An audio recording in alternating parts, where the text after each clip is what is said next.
Welcome friends, linear programming problem থেকে আজকে আমি ফোর্থ পার্ট ডিসকাস করব। এই পার্টে সিমপ্লেক্স মেথড, বিগেম মেথড এইগুলো নিয়ে ডিসকাস করব, আর তার সাথে 17খানা এমসিকিউ ডিসকাস করব। চলো শুরু করা যাক।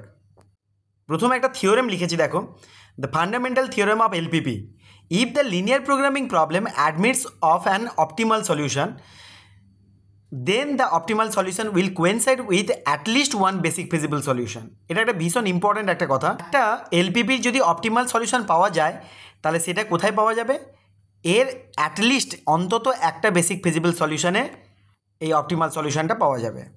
তার মানে আজকে আমি সিমপ্লেক্স মেথড শুরু করব। সিমপ্লেক্স মেথড শুরু করতে গেলে প্রথমে আমাদের একটা ইনিশিয়াল বেসিক ফিজিবল সলিউশন চাই। ইনিশিয়াল বেসিক ফিজিবল সলিউশন থেকে কনভার্ট করে আমি এমন একটা বেসিক ফিজিবল সলিউশন পাবো যেখানে অপটিমাল সলিউশন পাওয়া যাবে। তাহলে প্রথমে আমি ইনিশিয়াল একটা বেসিক ফিজিবল সলিউশন দিয়ে স্টার্ট করব।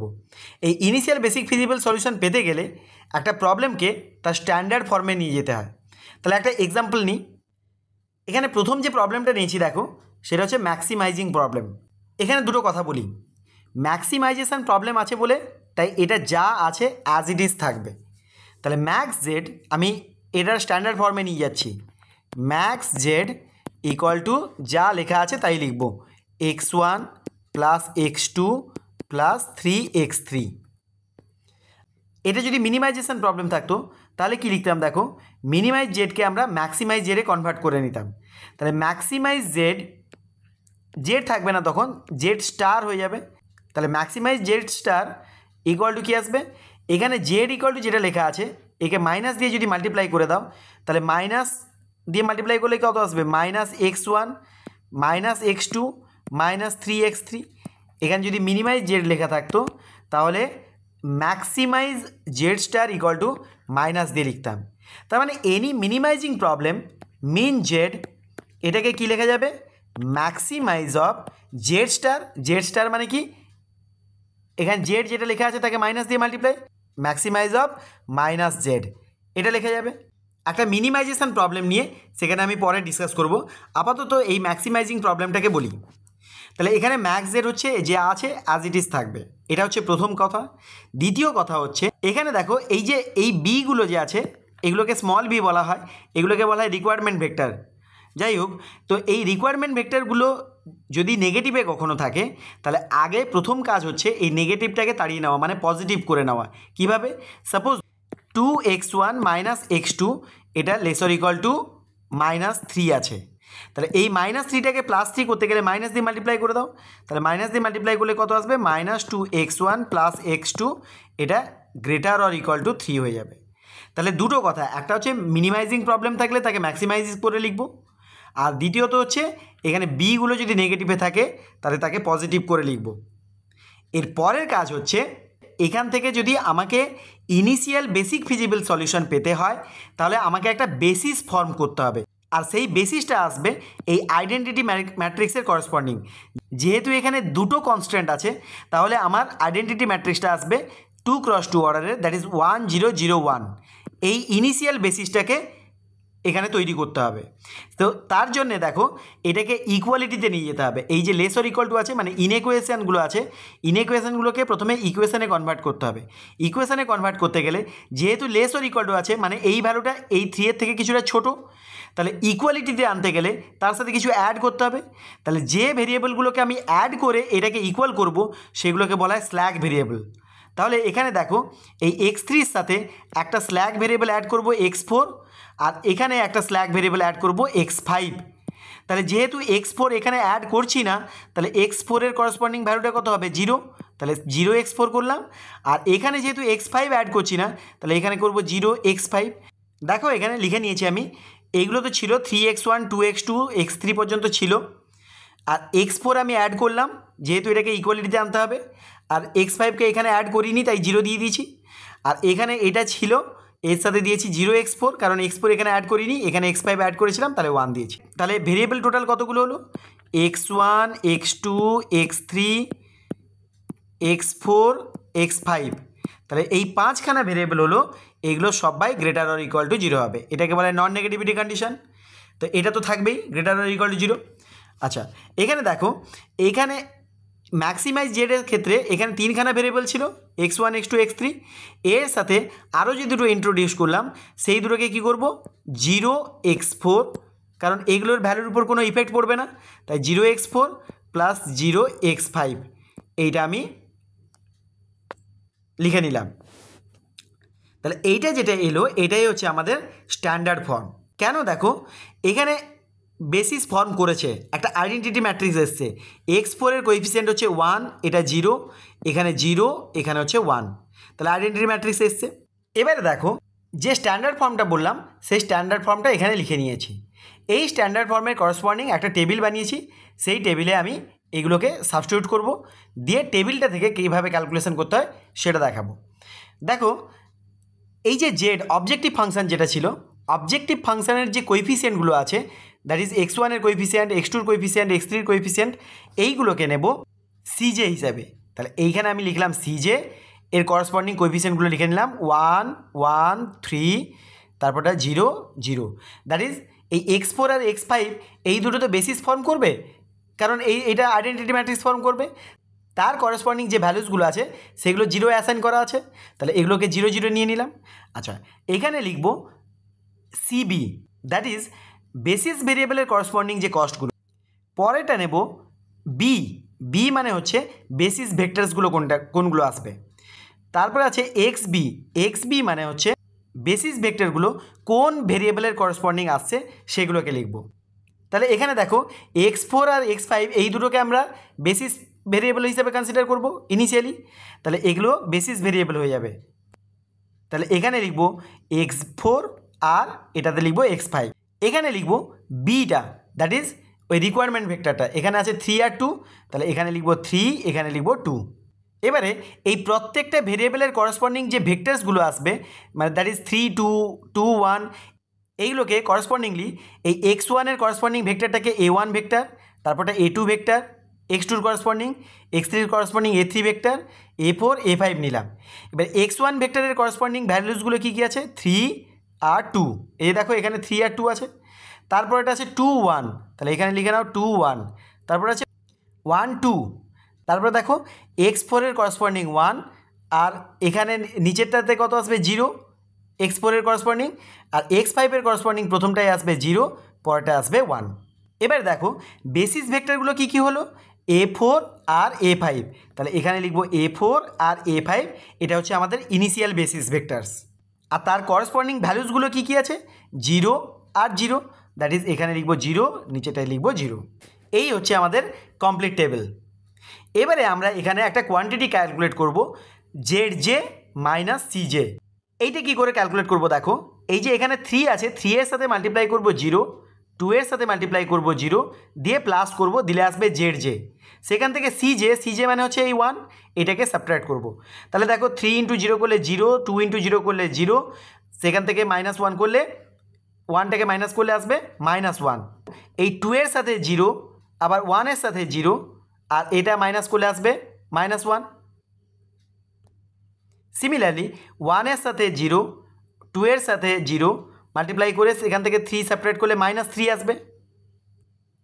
আর বেসিস যেগুলো আছে তার করসপন্ডিং ক্যালকুলেট করারই দরকার নেই, এগুলো 0 0 আসবে, তাহলে এই দুটো 0 0 এলো। এই যে Z J minus C J calculate করেছিলাম এটাকে বলা হয় ইন্ডেক্স নাম্বার, আর তাই এই রোটাকে বলবো, এই পুরো রোটাকে বলবো ইন্ডেক্স রো। এখান থেকে আমি অপটিমাল সলিউশন কী পাবো, তাহলে অপটিমাল সলিউশন পেতে গেলে একটা অপটিমালিটি কন্ডিশন আছে। সে অপটিমালিটি কন্ডিশন কি, এই যে দেখো ইন্ডেক্স রোটা লিখেছি, এই ইন্ডেক্স রো এর করসপন্ডিং এই প্রত্যেকটা যে নাম্বার আছে -1 -1 -3, এখানে কি হতে হবে, যদি প্রবলেমটা আমার ম্যাক্সিমাইজেশন প্রবলেম হয় তাহলে Z J minus C J for all J, মানে যে কোনো কলামের করসপন্ডিং যে ভ্যালুসগুলো এসছে এইগুলো প্রত্যেককে গ্রেটার অর ইকুয়াল টু 0 হতে হবে, তবেই বলবো অপটিমাল কন্ডিশন স্যাটিসফাইড, তখন আমরা অপটিমাল সলিউশন পেতে পারবো। এখানে তো দেখো মাইনাসে আছে, তার মানে কি অপটিমাল কন্ডিশন স্যাটিসফাই করছে না। যদি মিনিমাইজেশন প্রবলেম থাকতো জেড জে মাইনাস সি জেকে লেস অর ইকুয়াল টু 0 হতে হতো, দিলে অপটিমাল কন্ডিশন স্যাটিসফাই হতো। তাহলে অপটিমাল কন্ডিশন এখানে স্যাটিসফাই হয়নি, তাহলে আমাদেরকে ফার্দার ক্যালকুলেশন করতে হবে। তার মানে আমাদের যে ইনিশিয়াল বেসিসটা ছিল সেই বেসিসটা এবারে চেঞ্জ করতে হবে। কিভাবে চেঞ্জ করব ভালো করে দেখো, এখানে লাস্টে ইন্ডেক্স রোতে এখানে -1 আছে, -1 আছে, -3 আছে। মোস্ট নেগেটিভ নাম্বার কোনটা? -3। তাহলে এইটা হবে এন্টারিং ভেক্টর, মানে এই যে A3টা এটা বেসিসের মধ্যে এন্টার করবে। তাহলে বেসিসের মধ্যে এন্টার করতে গেলে কাউকে একটা বাদ যেতে হবে, কারণ বেসিসের মধ্যে আমার A4 আর A5 আছে, তার মধ্যে যদি A3টাকে ঢোকাতে হয় তাহলে কোনো একটাকে বাদ দিতে হবে। কোনটাকে বাদ দেবো সেটা জানার জন্য এই যে B আছে, এই Bকে যেটা এন্টারিং ভেক্টর হলো এন্টারিং কলাম, এই এন্টারিং কলামের যে নাম্বারগুলো আছে সেই নাম্বারগুলো দিয়ে ডিভাইড করব। তাহলে দেখো এখানে 3 আছে, 3কে 1 দিয়ে ডিভাইড করব, এটাকে বলা হয় মিন রেশিও, B/A যে অ্যাকচুয়ালি হয় এটাকে বলবো মিন রেশিও। তাহলে মিন রেশিও, তাহলে এখানে বের করি, তাহলে 3/1 যদি করি তাহলে আসবে 3, আর পরেরটা 2/2 করলে 1।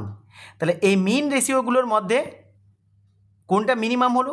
এই 1টা মিনিমাম হলো, তাহলে এইটা হবে ডিপার্টিং ভেক্টর, মানে A5টা ডিপার্টিং ভেক্টর হবে, মানে A5টাকে তাড়িয়ে দেবো, তার বদলে এন্টার করাবো A3টাকে। তাহলে দেখো এই রোটা এন্টার হচ্ছে আর এই রোটা ডিপার্ট হচ্ছে, মানে ড্রপ হচ্ছে, বেরিয়ে যাচ্ছে। তাহলে এইখানে দেখো যেখানে ক্রস হচ্ছে, মানে যেখানে point of intersection of the lines আসছে সেই পয়েন্টটাকে বলবো কি এলিমেন্ট বা পিভট এলিমেন্ট, এটাকে বলা হয় পিভট। অনেকে পিভট বলে, অনেকে পাইভট বলে, what ever it is pivot element. তাই আমি এটার চারিদিকে একটা রেক্ট্যাঙ্গেল করে দিয়েছি, এটাই হচ্ছে আমাদের কি এলিমেন্ট। কি এলিমেন্ট মানে কি ভালো করে দেখো, আমি এখানে A5টাকে তাড়িয়ে দেবো, A5টাকে তাড়িয়ে দেবো মানে কি, এর ভেক্টরগুলো কী কী ছিল? 0 আর 1 ছিল। তাহলে এটাকে তাড়িয়ে দিয়ে যদি A3কে বেসিসের মধ্যে ঢোকাতে হয় তাহলে A3-র করসপন্ডিং ভ্যালুসগুলো এই 0 আর 1 হতে হবে। তাহলে এই যে 2 এলিমেন্টটা আছে এইটাকে আমি 1 করব, তার করসপন্ডিংলি এটাকে 0 চেঞ্জ করব। এবারে এটাকে শুধু 1 করলে তো হবে না, এটাকে 1 করতে গেলে যা চেঞ্জেস আসবে পুরো রোয়ের সাথে চেঞ্জেস আসবে, কারণ রোয়ের সাথে অপারেশন করব, মানে এই এলিমেন্টটাকে 1 করতে গেলে পুরো রোটাকে আমি 2 দিয়ে ডিভাইড করে দেবো। দেখো এই 2টাকে আমি 1 করে নিয়েছি, এখানে এই যে 1 করেছি, তাই প্রত্যেকটা এলিমেন্টকে, এই রোয়ের প্রত্যেকটা এলিমেন্টকে আমি 2 দিয়ে ডিভাইড করেছি। তাহলে 2কে 2 দিয়ে ডিভাইড করলে হবে 1, 2কে 2 দিয়ে ডিভাইড করলে হবে 1, 1কে 2 দিয়ে ডিভাইড করলে হবে হাফ, এখানে আসবে 0, এটা আসবে হাফ। আবার এখানে দেখো A5কে তাড়িয়ে দিয়ে তার বদলে A3কে নিয়ে নিয়েছি, তাহলে তার করসপন্ডিং ভেরিয়েবলটাকে হবে x3 নিয়ে ফেলেছি। এবারে এইটাকে বললাম কী করতে হবে, 0 করতে হবে, কারণ এইখানে 0 ছিল, এইখানে দেখো 0 1 ছিল, তাহলে এখানেও 0 1 করতে হবে, নইলে এটা বেসিসের মধ্যে ঢুকতে পারবে না। তাহলে এটাকে 0 করতে গেলে কি করছি দেখো, এখানে আছে 1, এইটাকে 0 করছি, এইটাকে বানাচ্ছি 0, তাহলে এইটাকে 0 করতে গেলে এইটাকে যদি আমি R1 বলে বলি আর এইটাকে যদি আমি R4 বলে বলি, মানে দ্যাট ইজ এটা R2, এটা R3, এটা R4 বললাম, তাহলে এই R1 থেকে R4কে সেপারেট করব, মানে এই রোটার সাথে আমি এই রোটাকে অপারেশন করব। প্রথমে অপারেশন করব কি, এই এলিমেন্টের সাথে এই এলিমেন্টটা অপারেশন করে এটাকে 0 নিয়ে আসবো। তাহলে R1 থেকে R4কে সেপারেট করে আমি 0 পেয়েছি। সিমিলারলি বাকিগুলো তোমরা চেক করে দেখে নাও, এখানে 2 থেকে হাফকে সেপারেট করলে 3/2 আসবে, এই যে 3/2 বসিয়েছি, তাহলে এই রোটাকে আমি করে নিয়েছি বা এই রোটাকেও করে নিয়েছি। এবারে দেখো Z J minus C J calculate করি। আচ্ছা এই ক্যালকুলেশানটা কিন্তু পুরো এখান থেকে হবে, মানে পুরোটা হবে, এটাও পুরোটা হবে, মানে বিকে ইনক্লুড করে। আচ্ছা এবারে দেখো Z J minus C J calculate করবো কী করে, এই 2 এর সাথে কী করতে হবে 0। আচ্ছা এখানে দেখো যেহেতু আমি A3কে চেঞ্জ করেছিলাম, A3-র করসপন্ডিং ভ্যালু কত ছিল 3, তাহলে এই 3টাকে এখানে নিয়ে আসতে হবে, এটা আর 0 থাকবে না। তাহলে এখানে করসপন্ডিংলি মাল্টিপ্লাই করি, 2 এর সাথে 0 মাল্টিপ্লাই করলে 0, 1 এর সাথে 3 মাল্টিপ্লাই করলে 3, 3 থেকে এই 1কে সেপারেট করতে হবে, দিলে আসবে 2। এবারে দেখো হাফের সাথে 3 মাল্টিপ্লাই করবো 3/2, এটা হয়ে যাবে 0, এখান থেকে 1 মাইনাস করলে আসবে 3/2 থেকে 1 মাইনাস করলে হাফ, তারপরে আসবে 1 এর সাথে 3 আর 0-র সাথে 0, সেখান থেকে 3 মাইনাস করলে 0। তাহলে এইভাবে করে সব লিখে নিয়েছি। তাহলে দেখো এখানে all Z J minus C J সব গ্রেটার অর ইকুয়াল টু 0 আসছে, তার মানে অপটিমালিটি কন্ডিশন স্যাটিসফাইড হয়ে যাচ্ছে। তার মানে বেসিসের মধ্যে যে দুটো ভেক্টর আছে, দ্যাট ইজ যে ভেরিয়েবল দুটো আছে সেই ভেরিয়েবলটা অপটিমাল সলিউশনে আসবে। তাহলে সেই অপটিমাল সলিউশনের মধ্যে আমাদের ভেরিয়েবলগুলো কী কী ছিল, আমাদের ভেরিয়েবল ছিল x1 x2 x3, এই তিনটেই ছিল। তার মধ্যে ফাইনাল বেসিসের মধ্যে শুধুমাত্র x3 ছাড়া আর কেউ নেই। এক্সপোর্টটা তো আমি ইন্ট্রোডিউস করেছিলাম স্ল্যাগ ভেরিয়েবল, তাহলে ওটা হবে না। যেটা ইনিশিয়াল কোয়েশ্চেনের মধ্যে ছিল সেখানে x3টা ছিল আর x1 আর x2 ছিল না, তাই x1 আর x2কে আমরা কিন্তু 0 কনসিডার করব। শুধুমাত্র x3-র করসপন্ডিং ভ্যালুটা কত আসবে, যে কস্টটা দেওয়া আছে দেখো, b এর ভ্যালু দেওয়া আছে 1, তাহলে x3-র করসপন্ডিং আসবে 1, বাকি দুটোকে 0 নিয়ে নেব, যেহেতু এরা বেসিসের মধ্যে কোনো কন্ট্রিবিউট করছে না। তাহলে এটাই হবে আমার অপটিমাল সলিউশন। আর এর করসপন্ডিং ম্যাক্স জেডটা কত আসবে, এখানে দেখো 1 1 3 ছিল, তার মানে x1 plus x2 plus 3x3 ছিল ম্যাক্স জেডটা। তাহলে এর করসপন্ডিং ভ্যালুসগুলো বসালে 0 0 3 ইন্টু 1 করলে 3, so max Z equal to আসবে 3, এটা হচ্ছে ম্যাক্স জেড আর এটা হচ্ছে সলিউশন x1 x2 x3 0 0 1 হবে। আশা করি তোমাদেরকে এই সিমপ্লেক্স মেথডটা বোঝাতে পারলাম। আর একটা প্রবলেম নিয়ে দেখি, এখানে ম্যাক্স জেড ইকুয়াল টু বলা আছে, তাহলে ওটা যেমন আছে max Z equal two 2x1 plus 3x2, এটা যেমন আছে তেমন থাক। আচ্ছা, এবারে দেখো এখানে লেস অর ইকুয়াল টু আছে, তার মানে আমাকে একটা স্ল্যাগ ভেরিয়েবল ইন্ট্রোডিউস করতে হবে, মানে ওর সাথে কিছু অ্যাড করতে হবে। তাহলে x1 প্লাস x2, এর সাথে আমি দিলাম কি x3, এটা ইন্ট্রোডিউস করলাম।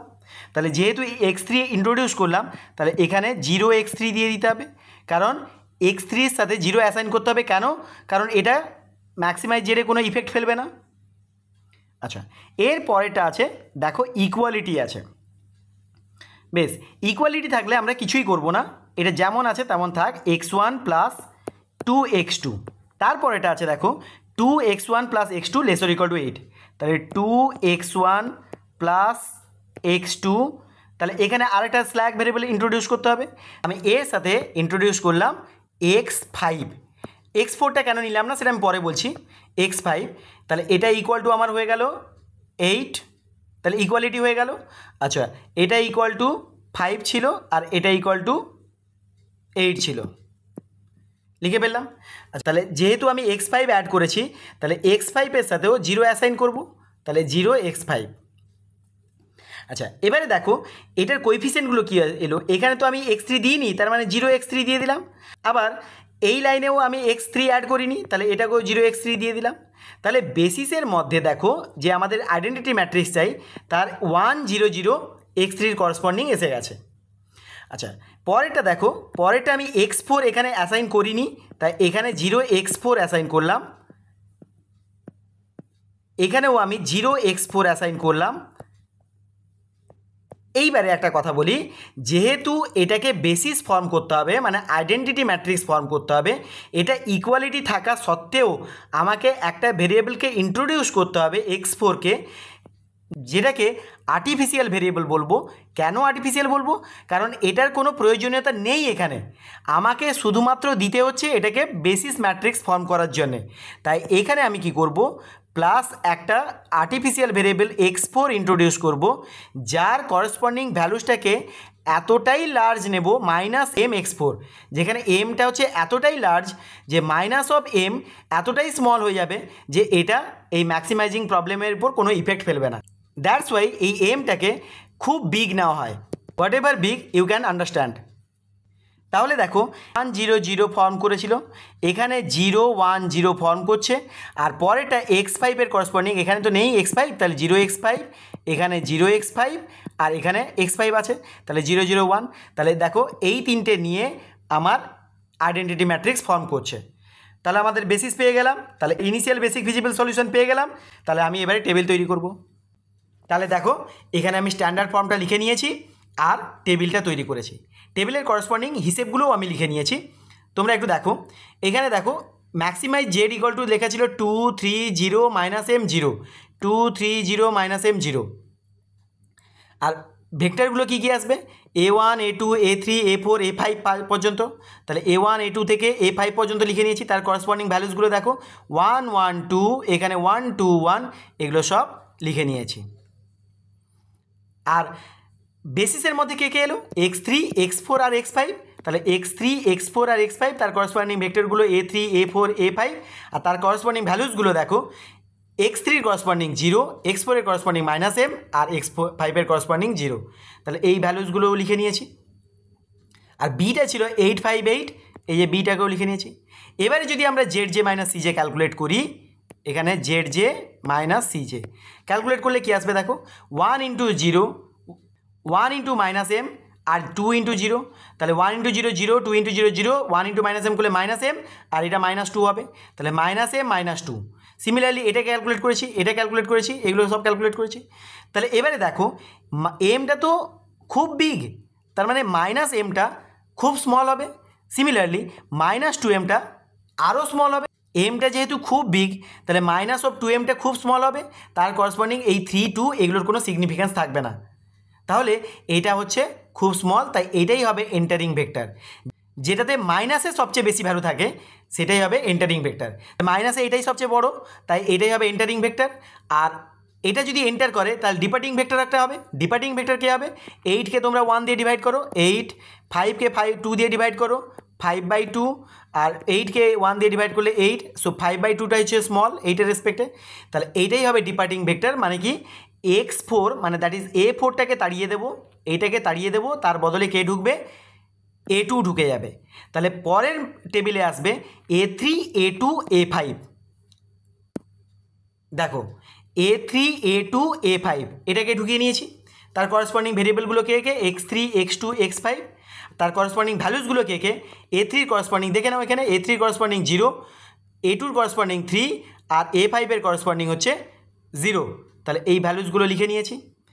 আর যেটা কি এলিমেন্ট ছিল, এই যে এটা কি এলিমেন্ট, এটাকে 1 করেছি 2, তাহলে এটাকে 1 করতে গেলে 2 দিয়ে ডিভাইড করতে হবে, 2 দিয়ে ডিভাইড করলে এটা 5/2, এটা 1/2, এটা 1 0। আর আর্টিফিশিয়াল ভেরিয়েবল, এটা তো আর্টিফিশিয়াল ভেরিয়েবলের কলাম ছিল, যেহেতু আর্টিফিশিয়াল ভেরিয়েবলটা বেরিয়ে যাচ্ছে, তাই আর্টিফিশিয়াল ভেরিয়েবলের করসপন্ডিং আর হিসেব করতে হবে না, যেহেতু A4টা বেরিয়ে যাচ্ছে। তাহলে এই A4 ভেক্টরের করসপন্ডিং ভ্যালুসগুলো কী কী ছিল, 0 1 0।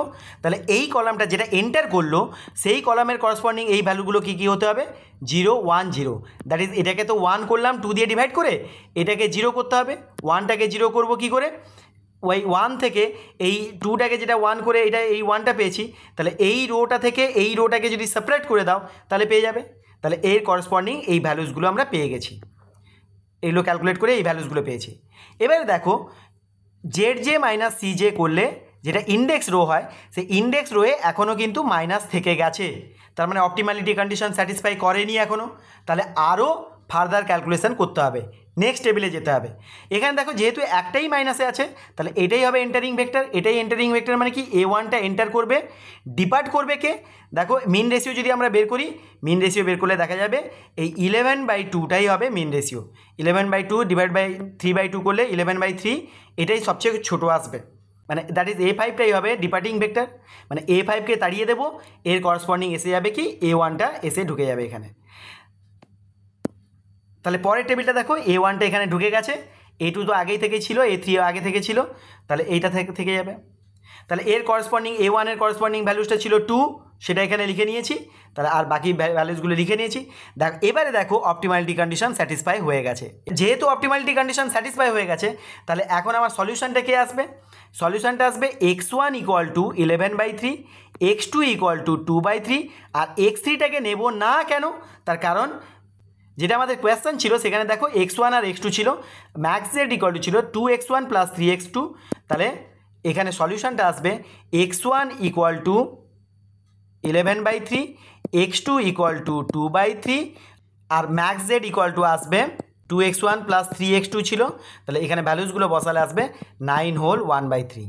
তাহলে এটাই হবে অপটিমাল সলিউশন। নেক্সট প্রবলেমটা দেখো, এখানেও ম্যাক্স জেড ইকুয়াল টু এটা দেওয়া আছে, আর এখানে যে কনস্ট্যান্টগুলো দেওয়া আছে সেখানে সব ইকুয়ালিটি আছে, দুটোই ইকুয়ালিটিতে আছে। তাহলে বেসিস ফর্ম করতে গেলে আমাকে দুটোতেই আর্টিফিশিয়াল ভেরিয়েবল ইউজ করতে হবে। তাহলে দুটোতেই আর্টিফিশিয়াল ভেরিয়েবল দেবো, আর তার করসপন্ডিং এখানে নেব -mx4 আর -mx5। তাহলে লিখে নিচ্ছি দেখো, তাহলে এখানে দিয়েছি -mx4 আর -mx5, আর এখানে x4 আর এটাতে x5 ইন্ট্রোডিউস করেছি, যেহেতু বেসিস ফর্ম করতে হবে। তাহলে আমাদের টেবিলটা কি বলছে, টেবিলে দেখো বেসিসে কে আসবে, A4 আর A5। তাহলে A4 আর A5 এর করসপন্ডিং ভ্যালুসগুলো কত, -m আর -m, সেগুলো বসিয়ে নিলাম। এবারে Z J minus C J calculate করে দেখলাম যে এইটা হবে আমাদের এন্টারিং ভেক্টর। তাহলে 8/2 করলে আসবে 4, 7/4 করলে আসবে 1 হোল সামথিং, 1 হোল 3/4 এরকম কিছু। তাহলে এটা মিনিমাম, তাহলে এইটা ডিপার্ট করবে মানে এটাকে ড্রপ করব, তাহলে এইটাই হবে কি এলিমেন্ট, এটাকে 1 করব, আর এটা ডিপার্ট হবে মানে কি A5টা বেরিয়ে যাবে, তার করসপন্ডিং ঢুকবে কে A2। তাহলে পরের টেবিলে আসবে A4 A2। তাহলে পরের টেবিলটা দেখো A4 আর A2 এই যে ঢুকেছে, আর তার করসপন্ডিং x4 আর x2 লিখে নিয়েছি। A2টা যেহেতু ঢুকেছে, A2র করসপন্ডিং ভ্যালুটা কত ছিল 3, তাহলে এখানে দেখো 3টা ঢুকে গেছে। আর এখানে এটাকে 1 করেছি, এটাকে 0 করে নিয়েছি A2র করসপন্ডিং, কারণ A5-এর করসপন্ডিং ছিল 1 আর 0, এখানেও দেখো 1 আর 0 করে নিয়েছি। তাহলে এটার করসপন্ডিং যে চেঞ্জেসগুলো আসার দরকার সেগুলো এসছে। তাহলে এবারে দেখো এইটা হবে আমাদের এন্টারিং ভেক্টর। তাহলে A3 এন্টার করবে, আর এই x4টা দ্যাট ইজ A4টা ডিপার্ট করবে, তাহলে A4 বেরিয়ে যাবে, তার বদলে ঢুকবে A3। তাহলে পরের টেবিলে দেখি এখানে এলো 1, A3-র করসপন্ডিং 1, এই যে A3-র করসপন্ডিং ছিল 1 সেটা ঢুকে গেল, আর A2-র করসপন্ডিং 3 তো ছিল, এখানে এই ক্যালকুলেশন এলো। এবারে দেখো এই যে ইন্ডেক্স রোতে এইখানে মাইনাস এসছে, তাহলে এইটাই এন্টার হওয়া উচিত। এবার এইটা এন্টার করতে গিয়ে দেখো এখানে কেউ ডিপার্ট হতে পারবে না। এখানে যদি আমার মাইনাসে থাকে তাহলে এইখানে আমরা ডিভাইড করতে পারবো না। এই ব্যাপারটা আমি বলেছিলাম না যে বিকে আমরা যে এই যে এজে দিয়ে ডিভাইড করছি, এজেটা যদি নেগেটিভ হয়, এটা যদি নেগেটিভ হয় তাহলে আমরা ডিভাইড করে মিন রেশিও বের করতে পারবো না, এটাকে সবসময় পজিটিভ হতে হবে। তাহলে এই যেটা এন্টারিং ভেক্টর হচ্ছে, সেই এন্টারিং ভেক্টরের করসপন্ডিং কলামটা এটা পুরোটাই নেগেটিভ হয়ে গেছে, এটাও নেগেটিভ এটাও নেগেটিভ, তাহলে কোনো ভেক্টর ডিপার্ট হতে পারবে না, মানে এখান থেকে বেরোতে পারবে না। তাই এটা আনবাউন্ডেড সলিউশন হবে। একটা জিনিস দেখো, যদি শুধুমাত্র এটাই নেগেটিভ হতো এটা পজিটিভ হতো তাহলে এটাই ডিপার্ট করতো, কারণ 9/4কে শুধুমাত্র এইটা দিয়ে ডিভাইড করতাম, এটাকে এটা দিয়ে ডিভাইড করতাম না যেহেতু নেগেটিভে আছে। বা এটা যদি নেগেটিভ হতো এটা যদি পজিটিভ হতো তাহলে এইটা ডিপার্ট করতো, এটা কিন্তু ডিপার্ট করতো না, যেহেতু দুটোই নেগেটিভ আছে কোনোটাই ডিপার্ট করতে পারবে না, তাই এটা হবে আনবাউন্ডেড সলিউশন। নেক্সট প্রবলেমটা দেখো, চার্নেস বি গেম মেথড বলেছে। চার্নেস বি গেম মেথড, এই এতক্ষণ পর্যন্ত যে বি গেম আমরা অ্যাপ্লাই করছিলাম ওই বি গেম মেথডটাকেই চার্নেস বি গেম মেথড বলে, বা পেনাল্টি মেথডও বলে, পেনাল্টি মেথড। আচ্ছা এখানে দেখো মিনিমাইজ জেড আছে, তাহলে প্রথম কাজ হচ্ছে আমার ম্যাক্সিমাইজ জেড স্টার করলাম।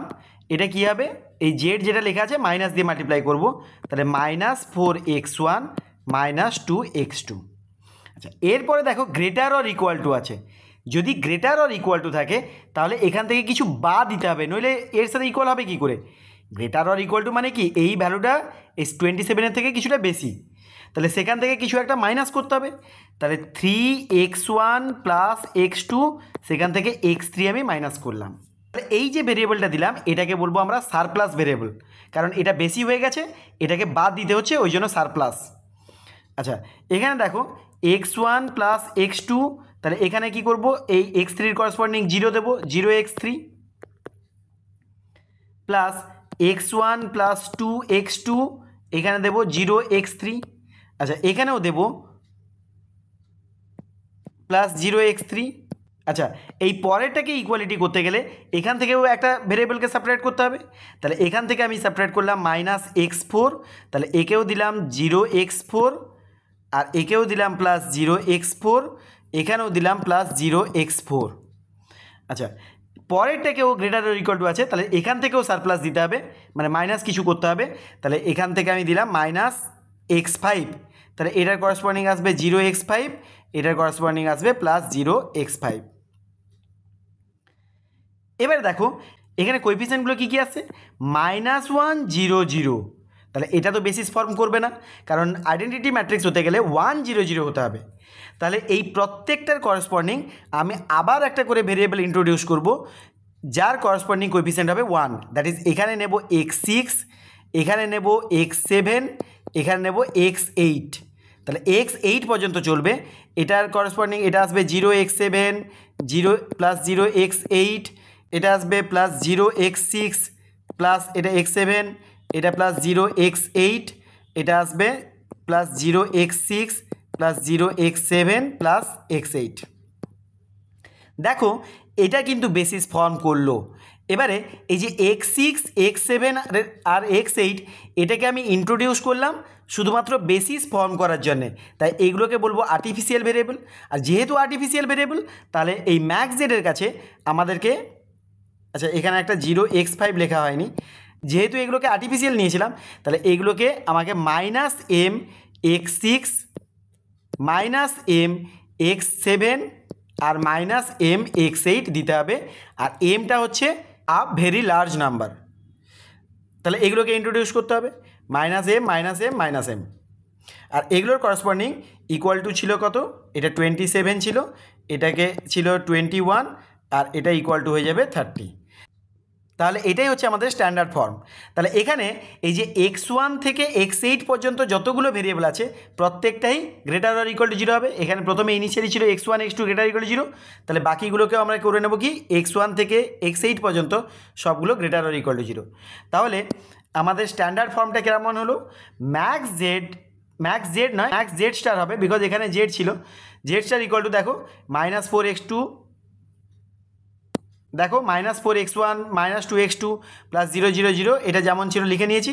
আর এখানে এইগুলোকে ইন্ট্রোডিউস করেছি, বাকিগুলোকে এই 0 0 করসপন্ডিং এখানে লিখিনি, ওটা টেবিলটা তৈরি করলে সেখানে লিখে নেব।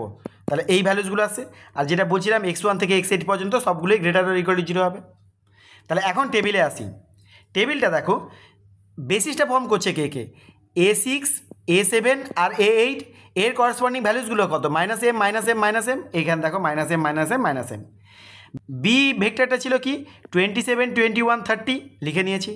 আর x1 এর করসপন্ডিং কত ছিল 311, এই যে এখানে 311, এখানে 112। তাহলে এইভাবে লিখে নেওয়ার পর যখন ZJ - CJ ক্যালকুলেট করে দেখলাম তখন এলো -5m + 4 -4m + 2। আর এটাই হচ্ছে সবচেয়ে বড় নেগেটিভ নাম্বার, তাহলে এটাই এন্টারিং ভেক্টর হবে। তাহলে এইটা এন্টার করবে, আর ডিপার্ট কোনটা করবে, তাহলে 27/3 করো 9, 21/1 করো 21, 30/1 করো 30, তাহলে এইটাই সবচেয়ে মিনিমাম, তাহলে এইটা ডিপার্ট করে যাবে, এইটা বেরিয়ে যাবে। তাহলে a6 বেরিয়ে যাবে, বদলে ঢুকবে কে a1 ঢুকবে। তাহলে পরের টেবিলে আসবে a1 a7 a8, দেখো a1 a7 a8, তাহলে a7 আর a8 এর করসপন্ডিং -m ছিল, ওগুলো থাকবে। a1 এর করসপন্ডিং ছিল -4, এই যে -4, এই -4টা এখানে চলে এলো। আর করসপন্ডিংলি এটাকে 1 করব, এটাকে এইগুলোকে 0 করব, এই যে দেখো 1 0 0 চলে এসছে। আর যে আর্টিফিশিয়াল ভেরিয়েবল এইটার করসপন্ডিং ঢুকেছিল, যেহেতু এটা আর্টিফিশিয়াল ভেরিয়েবল তাহলে পরের কলামে, তাহলে পরের টেবিলে এটাকে আর হিসেব করার দরকার নেই, তাহলে এটা ওই জন্য ব্ল্যাঙ্ক রেখে দিলাম। বাকিগুলো ক্যালকুলেট করলাম। এখানে দেখো -7/3m, এটাই সবচেয়ে বড় নেগেটিভ নাম্বার হবে, তাহলে এইটাই হবে এন্টারিং ভেক্টর, মানে a2টা এন্টার করবে কার বদলে, দেখো এইটার করসপন্ডিং আসছে, এইটাকে কি এলিমেন্ট লেখা আছে, তার মানে কি এই a8টা বেরিয়ে যাবে। তাহলে a8 বেরিয়ে গেল, তার বদলে ঢুকবে কে a2। তাহলে পরের টেবিলে আসবে a1 a7 a2, পরের টেবিলে এসছে a1 a7 a2। তাহলে a7টাই আর্টিফিশিয়াল আছে এখনও, তাহলে সে তার করসপন্ডিং ভ্যালুটা আছে -m। আর বাকিগুলো যেগুলো চেঞ্জ হয়ে গেছে সেগুলো লিখে নিয়েছি। তাহলে এখানে দেখো যে এলিমেন্টটা আমার কি এলিমেন্ট ছিল তাকে করতে হবে 1, বাকিগুলো 0 0, তাহলে 0 0 1, তাহলে এই হিসেব করে আমরা দেখো 0 0 1 করেছি। তাহলে এবারে হিসেব করলে ZJ - CJ মানে ইন্ডেক্স রোটা কি আসছে -1/5m, আর এটা -2/5m, তাহলে এটাই হচ্ছে সবচেয়ে বড় নেগেটিভ নাম্বার। তাহলে এইটা এন্টার করবে, a5 এন্টার করবে, তাহলে ডিপার্ট কোনটা হবে, দেখো এইটা ডিপার্ট করে যাচ্ছে, মানে a7 ডিপার্ট করে যাচ্ছে। তাহলে a7 যদি বেরিয়ে যায়, a7 এর বদলে কে ঢুকবে a5, দেখো a5 ঢুকে গেছে, এর করসপন্ডিং ভ্যালু কত ছিল 0, তাহলে লিখে ফেলেছি। এবার দেখো ZJ - CJ কি আসছে, সবগুলো গ্রেটার অর ইকুয়াল টু 0 আসছে, তার মানে যেহেতু ZJ - CJ greater or equal to 0 এসছে, তার মানে এটা অপটিমালিটি কন্ডিশনকে স্যাটিসফাই করেছে। তাহলে এবারে আমি দেখব যে বেসিস ভেক্টরটা কে আসছে a1 a5 আর a2। তার মধ্যে দেখো আমাদের যে কোয়েশ্চেনটা ছিল সেটা x1 আর x2 দিয়েছিল, মানে মিন জেড ইকুয়াল টু ছিল 4x1 + 2x2, এটা ছিল। তাহলে x1 আর x2কে লাগবে, তাহলে এখানে দেখো a1 এর ভ্যালু আছে 3, মানে x1 এর ভ্যালু 3, x1 = 3, আর a2 এর ভ্যালু হচ্ছে, মানে x2 এর ভ্যালু হচ্ছে 18, এই দুটো ভ্যালু। A5টাকে লাগবে না, কারণ A5টা ইনিশিয়াল কোয়েশ্চেনে ছিল না। তাহলে এই দুটো ভ্যালু আমরা যদি বসাই তাহলে মিন জেড পেয়ে যাব। তাহলে 4 × 3 প্লাস 2 × 18, তাহলে 18 দুগুণে 36, 12 48। So min Z equal to আসবে 48। এটাই হবে অপটিমাল সলিউশন। নেক্সট প্রবলেমটা দেখো, এটাও পেনাল্টি বা বিগ এম মেথড দিয়ে সলভ করতে বলেছে। এখানে দেখো ম্যাক্সিমাইজিং প্রবলেম। আচ্ছা, এখানে ইকুয়ালিটি আছে দুটোতেই, তার মানে দুটো আর্টিফিশিয়াল ভেরিয়েবলকে ইন্ট্রোডিউস করতে হবে। তাহলে সেই দুটো আর্টিফিশিয়াল ভেরিয়েবলকে নিলাম, x4 আর x5, তার করসপন্ডিং ভেক্টর দুটো হচ্ছে A4 আর A5। তাহলে এই দুটো বেসিস ফর্ম করেছে, তাহলে তার করসপন্ডিং ভ্যালুসগুলো হচ্ছে -m নিয়ে নিয়েছি। তাহলে এবারে এটাকে ক্যালকুলেট করে দেখলাম যে এইটা হচ্ছে এন্টারিং ভেক্টর আর এটা হচ্ছে ডিপার্টিং ভেক্টর, মানে A5কে বের করে দেবো আর A3কে এখানে ঢুকিয়ে নেব। তাহলে A4 আর A3 আসবে। দেখো A5টা বেরিয়ে গিয়ে A3 ঢুকে যাচ্ছে। তাহলে এবারে দেখো ZJ - CJ যখন ক্যালকুলেট করছি তখন দেখো এখানে সবাই পজিটিভ হবে। এমটাকে কী নিই, এমটা হচ্ছে একটা লার্জ নাম্বার। তাহলে লার্জ নাম্বার মানে কি, এর সাথে তো মাইনাস সাইন নেই, তার মানে এইগুলো সব পজিটিভে আছে। তাহলে দেখো, তাহলে এইগুলো সব পজিটিভে আছে মানে কি অপটিমালিটি কন্ডিশন স্যাটিসফাই করেছে। কিন্তু আমাদের যে বেসিসটা ফর্ম করেছে A4 আর A3, এই A4টা হচ্ছে আর্টিফিশিয়াল ভেরিয়েবল। A4টা হচ্ছে আর্টিফিশিয়াল ভেরিয়েবল, আর এর করসপন্ডিং ভ্যালুটা কত আসছে দেখো, এই যে 5/4। তাহলে আর্টিফিশিয়াল ভেরিয়েবলের করসপন্ডিং ভ্যালুটা আসছে 5/4, মানে এটা পজিটিভ লেভেলে আছে। তাহলে অপটিমালিটি কন্ডিশন যদি স্যাটিসফাই করে যায়, তখন যদি বেসিসের মধ্যে আর্টিফিশিয়াল ভেরিয়েবল প্রেজেন্ট থাকে অ্যাট পজিটিভ লেভেল মানে কি, এর ভ্যালু কিছু আছে। এটা যদি 0 হয়ে যেত তাহলে কোনো মাথা ব্যথা নেই, কারণ A4 এর ভ্যালু তো 0 হয়ে যাচ্ছে।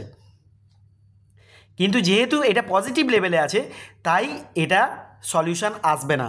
সো এটার নো ফিজিবল সলিউশন হবে, ফিজিবল সলিউশন। নেক্সট প্রবলেমটা দেখো, এখানে বলেছে এই প্রবলেমটা admits of an infinite number of solutions. এটা কি করে বুঝবো দেখো, তাহলে এখানে just less or equal two দেওয়া আছে, তার মানে দুটো স্ল্যাক ভেরিয়েবল ইন্ট্রোডিউস করলেই হয়ে যাবে। তাহলে এখানে কোনো আর্টিফিশিয়াল ভেরিয়েবল লাগবে না। তাহলে দুটো স্ল্যাক ভেরিয়েবল নিয়ে একটা টেবিল বানালাম। তাহলে এই যে টেবিলটা বানালাম দেখো, এই টেবিল, তাহলে সেখান থেকে ZJ - CJ ক্যালকুলেট করে, এটাই সবচেয়ে বেশি নেগেটিভ। তাহলে এই ভেক্টরটাই এন্টার হবে, মানে A2 এন্টার হয়ে যাবে বেসিসের মধ্যে, আর বেরিয়ে যাবে কে, এখানে দেখো 7টা কি এলিমেন্ট দেওয়া আছে, তার মানে A3টা বেরিয়ে যাবে। তাহলে A3 বেরিয়ে গেল, তার বদলে ঢুকলো কে A2। তাহলে A2 আর A4 লিখেছি। তাহলে এবারে ZJ - CJ যখন ক্যালকুলেট করে দেখলাম এখানে সবগুলো গ্রেটার অর ইকুয়াল টু 0 হয়েছে, তার মানে অপটিমালিটি কন্ডিশন স্যাটিসফাই হয়ে গেছে। অপটিমালিটি কন্ডিশনকে যদি স্যাটিসফাই করে যায় তাহলে আমি অপটিমাল সলিউশন পেয়ে যাব। তাহলে অপটিমাল সলিউশনটা কী পাবো, এখানে x2 ইকুয়াল টু আছে 3, তাহলে x2 ইকুয়াল টু 3 আর x1 ইকুয়াল টু কত আসবে 0, কারণ x1 এর ভ্যালু এখানে নেই। তাহলে এটা আসবে একটা অপটিমাল সলিউশন। আচ্ছা, এখানে বেসিস ভেক্টরটা কি, বেসিস ভেক্টরটা হচ্ছে x2 আর x4। তাহলে x2 মানে কি, এই যে A2 করসপন্ডিং আর A4 এর করসপন্ডিং, এটা হচ্ছে বেসিস ভেক্টর। নন বেসিস ভেক্টর কোনগুলো, A1 আর A3। এই A1 আর A3 করসপন্ডিং দেখো এখানে 0 এসছে। এখানে যদি 0 এসে থাকে তাহলে এই কলাম বরাবর আমি দেখব অ্যাটলিস্ট অন্তত একটা গ্রেটার দ্যান 0 আছে কিনা। এখানে দেখো দুটোই গ্রেটার দ্যান 0 আছে, তাহলে আমি বলবো অল্টারনেটিভ অপটিমাল সলিউশন আছে। যদি দুটোই নেগেটিভ হতো তাহলে কিন্তু অল্টারনেটিভ অপটিমাল সলিউশন পেতাম না, কিন্তু যেহেতু অ্যাটলিস্ট একটা পজিটিভ আছে তাহলে এখানে অল্টারনেটিভ অপটিমাল সলিউশন পাওয়া যাবে। অল্টারনেটিভ অপটিমাল সলিউশনটা কী করে পাওয়া যাবে, এইটার করসপন্ডিং মানে A1টাকে এন্টার করব, আর করসপন্ডিংলি এখান থেকে মিন রেশিওটা দেখো 3/2/7 করলে 7 3 21/2, দ্যাট ইজ 10.5, আর এটা আসবে 15 সাথে 105/45, ওটা ওই 2 পয়েন্ট সামথিং আসবে। তার মানে এইটাই হচ্ছে মিনিমাম। তার মানে x4টাকে বার করে দিয়ে তার বদলে ঢুকবে কে, A1টা ঢুকবে। তাহলে দেখো আমি আরেকটা সলিউশন করেছি A2 আর A1, তাহলে x1টাকে ঢুকিয়ে নিয়েছি। এবারে যে সলিউশনটা এসছে এখানেও দেখো ZJ - CJ greater or equal to 0 এসছে, তাহলে এটাও একটা অপটিমাল সলিউশন হবে। সলিউশনটা কত আসবে, x1 ইকুয়াল টু 7/3 আর x2 ইকুয়াল টু 7/3। তাহলে এর করসপন্ডিং ম্যাক্স জেড যেটা ছিল সেটা বের করলেই আনসার চলে আসবে। তাহলে অল্টারনেটিভ অপটিমাল সলিউশন পাওয়া যাচ্ছে। তাহলে কন্ডিশন কি, নন বেসিক ভেরিয়েবলের করসপন্ডিং যদি ZJ - CJ যদি 0 হয় তাহলে তার করসপন্ডিং এই কলামটা দেখব, এই কলামের মধ্যে যদি অন্তত একটা পজিটিভ পাওয়া যায় তাহলে বলবো অল্টারনেটিভ অপটিমাল সলিউশন। এবার চলো কতগুলো এমসিকিউ ডিসকাস করা যাক। Which one of the following is true in a LPP? দেখো min Z equal to minus of max Z, এটা হয় না। এখানে দেখো min Z equal to max of minus Z, এটাই বলেছিলাম যে মিনিমাইজ জেড যদি লেখা থাকে min Z equal to something, তাহলে এই জেডটাকে নেগেটিভ করব মাইনাস জেড দিলে হয়ে যাবে ম্যাক্সিমাইজ, তাহলে ম্যাক্সিমাইজ অফ মাইনাস জেড, তাহলে min Z equal to maximize of minus Z. So option ডিটাই হবে রাইট আনসার। নেক্সট প্রবলেমটা দেখো, এখানে বলছে maximizing simplex problem the standard form, এখানে মিন জেড ইকুয়াল টু দেওয়া আছে, তাহলে প্রথম কাজ হচ্ছে আমার এটাকে মাইনাস দিয়ে মাল্টিপ্লাই করা, তাহলে minus X one plus two X two, তাহলে minus X one plus two X two এখানেও আছে এখানেও আছে, তাহলে এই দুটোর ক্ষেত্রে হতে পারে। আচ্ছা পরে দেখি, আর এখানে দেখো এখানে লেসর ইকুয়াল টু আছে মানে কি একটা স্ল্যাগ ভেরিয়েবল ইন্ট্রোডিউস করব, আর এখানে গ্রেটার ইকুয়াল টু মানে সারপ্লাস ভেরিয়েবল ইন্ট্রোডিউস করব, আর যেহেতু এখানে সারপ্লাস দিতে হবে তাই এখানে একটা আর্টিফিশিয়াল ভেরিয়েবল ইন্ট্রোডিউস করব যার সাথে নেব মাইনাস এম, যেখানে এমটা হচ্ছে খুব লার্জ। তাহলে দেখো এখানেও আছে এইগুলো ইন্ট্রোডিউস করা আছে, এক্স থ্রি দেওয়া আছে, এক্স ফোর দেওয়া আছে, মাইনাস এক্স ফোর দেওয়া আছে, আর এক্স ফাইভকে ইন্ট্রোডিউস করা আছে, এখানেও সেম করা আছে এক্স থ্রি এ minus X four X five, এখানে এক্স ফোর দেওয়া আছে মাইনাস অফ এক্স ফাইভ। তাহলে ডিফারেন্সটা কোথায়? ডিফারেন্সটা হচ্ছে এইখানে, যে বাকি যেগুলোকে ইন্ট্রোডিউস করলাম সেগুলোরও নন নেগেটিভিটি কন্ডিশন রেস্ট্রিক্ট করতে হবে, তাহলে এই অপশান সিটাই হবে রাইট আনসার, কারণ এই প্রত্যেকটা ভেরিয়েবলকে greater or equal to zero হতে হবে। নেক্সটটা দেখো, if there be an optimum basic feasible solution to a LPP if Z J minus C J equal to zero for some non basic vectors Y I J greater than zero for at least one I then there will be exist.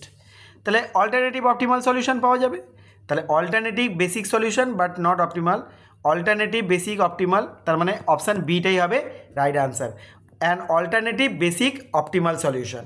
নেক্সটটা দেখো, in a simplex method the starting solution of an LPP must be basic feasible solution হতে হবে, তাহলে এখানে দেখো optimal solution এটা নয়, কারণ অপটিমাল সলিউশন প্রথমেই পাওয়া যায় না, optimal but not feasible, non feasible তো হবেই না, কারণ নন নেগেটিভিটি রেস্ট্রিকশানকেও স্যাটিসফাই করবে। আচ্ছা নট ফিজিবল বলেছে, এটাও হবে না, তাহলে ফিজিবল হবে আর নন অপটিমাল হবে, সো অপশান ডিটাই হবে রাইট আনসার। নেক্সটটা দেখো, in a maximizing simplex method the solution of an LPP, সলিউশনটা এখানে বলছে gradually increases, gradually decreases, remain constant, none of the above. Constant তো থাকবে না, কারণ পরপর চেঞ্জ হচ্ছে, এটা গ্র্যাজুয়ালি ইনক্রিজেস হবে, কারণ প্রথমে আমরা যে বেসিক সলিউশনটা নিয়ে থাকি তার করসপন্ডিং ভ্যালুগুলো জিরো জিরো নিয়ে থাকি, তারপর আস্তে আস্তে ওটা গ্র্যাজুয়ালি ইনক্রিজ করে আলটিমেট সলিউশনটা পাওয়া যায় ম্যাক্সিমাইজিং প্রবলেমে, সো গ্র্যাজুয়ালি ইনক্রিজেস হবে। নেক্সট প্রবলেমটা দেখো, if the value of the objective function can be increased or decreased indefinitely such solution is called, এটা আগেই বলেছিলাম যে ইনডেফিনাইটলি চেঞ্জ করতে থাকলে ওটা আনবাউন্ডেড সলিউশন হবে, যেমন গ্রাফিক্যালে বলেছিলাম যে এরকম যদি হয় তাহলে এটা ইনডেফিনাইটলি বাড়তে থাকবে, এটা যদি ম্যাক্সিমাইজিং প্রবলেম হয় তাহলে ম্যাক্সিমাইজিং প্রবলেমের ক্ষেত্রে ইনডেফিনাইটলি বাড়তে থাকবে, তো সেই ক্ষেত্রে আনবাউন্ডেড সলিউশন হবে। যদি এরকম করে আসে, যদি নিচের দিকে কমতে থাকে তাহলে বলবো আনবাউন্ডেড সলিউশন, সো অপশান সিটাই হবে রাইট আনসার। নেক্সটটা দেখো, a variable which does not appear in the basis variable column in a simplex table, যে বেসিসটা লাস্টে ফর্ম করে সেখানে যে ভেরিয়েবলটা থাকে না তাকে আমরা জিরো নিয়ে নিই, তাহলে অলওয়েজ জিরো হবে। ধরো এক্স টু আছে আর এক্স ফোর আছে, আমার ছিল এক্স ওয়ান আর এক্স টু দিয়ে, তাহলে এক্স টুর করসপন্ডিং ভ্যালুটা এলো, এক্স ওয়ানের করসপন্ডিং ভ্যালু এলো না, তাই এক্স ওয়ানকে জিরো নিয়ে নিই, তাহলে অলওয়েজ জিরো হবে। In simplex algorithm the initial table starting table of an LPP gives basic feasible solution, so option এটাই রাইট আনসার হবে। In a simplex method, if optimality conditions be satisfied at any iteration and if the basis contains one or more artificial variables at positive level, একটু আগেই আমি এটা discuss করেছি, তোমরা যদি শুনে থাকো তাহলে আমাকে কমেন্টে আনসার জানাও কোনটা আনসার হবে। নেক্সটটা দেখো, in a simplex method if there is a tie in selecting the depending vectors the next solution is bound to be, এটা ডিজেনারেট হবে, এটা আমি পরে ডিসকাস করব, ডিজেনারেসি তো আজকে ডিসকাস করিনি, তাই পরের ভিডিওতে যখন ডিসকাস করব তখন এটা আরও ক্লিয়ারলি বুঝে যাবে। In an LPP the number of basic feasible solutions, basic feasible solution যখন বলেছিলাম তখন এটা ডিসকাস করেছিলাম, যদি এমখানা ইকুয়েশান থাকে, এনখানা ভেরিয়েবলস থাকে, তাহলে এনখানা ভেরিয়েবল থেকে এমখানা ভেরিয়েবল যতভাবে আমি সিলেক্ট করতে পারবো, that is N C M, এত ওয়েতে আমি বেসিক ফিজিবল সলিউশন পেতে পারি। সবাই যে বেসিক হবে তার কোনো মানে নেই, কিন্তু এতগুলো পেতে পারি, তাহলে এটা তো ফাইনাইট নাম্বার হয়, তাই বেসিক ফিজিবল সলিউশন ফাইনাইটই হবে। সো অপশান এইটাই হবে right answer. In a LPP, if a slack variable is present in the optimal simplex table at 0 level, then optimal solution হবে। যদি স্ল্যাক ভেরিয়েবল থেকে যায় তাতে কিচ্ছু যায় আসে না। আর্টিফিশিয়াল ভেরিয়েবল যদি পজিটিভ লেভেলে থাকে তবেই প্রবলেম, তবেই বলবো নো ফিজিবল সলিউশন। কিন্তু এখানে স্ল্যাক ভেরিয়েবল থাকলে কোনো প্রবলেম না, তাহলে এটা অপটিমাল সলিউশন হয়ে যাবে। নেক্সটটা দেখো, in a simplex table a maximising LPP the column corresponding to a vector x J is, এটা তার মানে এই দেখো 0 -1 5 -5 -6 এরকম করে আছে। The net evaluation Z J minus C J is not most negative, তাহলে এই যে Z J minus C J যেটা বের করেছি সেটাও মোস্ট নেগেটিভ না, এটা মোস্ট নেগেটিভ না, তার মানে মোস্ট নেগেটিভ অন্য কেউ আছে, তাহলে তার করসপন্ডিং যদি এরকম -0 থাকতো তাহলে সেক্ষেত্রে ডিপার্টিং ভেক্টর পেতাম না, তাহলে সেক্ষেত্রে আনবাউন্ডেড সলিউশন হতো।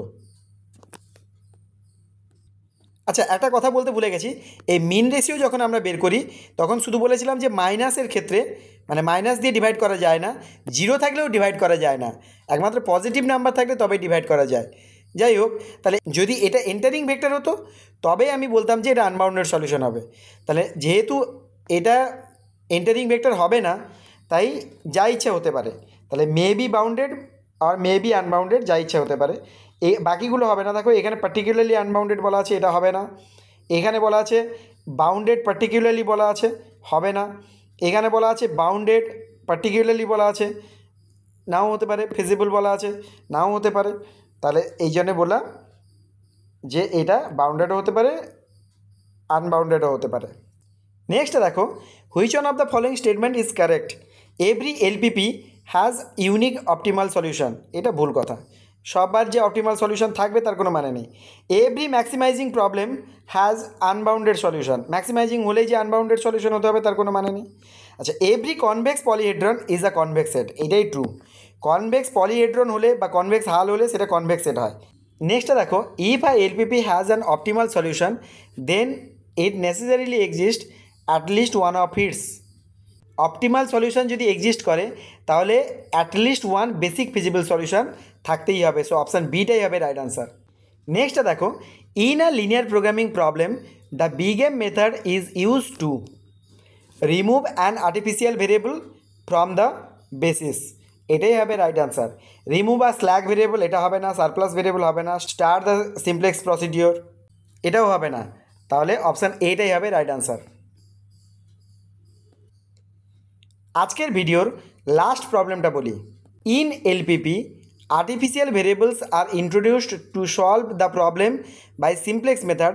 The role of artificial variable in simplex method is to start with bigem method, এটাও ঠিক হবে, বিকজ আর্টিফিশিয়াল ভেরিয়েবল না দিলে আমরা বেসিস ফর্ম করতে পারবো না, আর বেসিস ফর্ম না করতে পারলে আমরা সিমপ্লেক্স মেথড স্টার্টই করতে পারবো না, that is big M method start করতে পারবো না।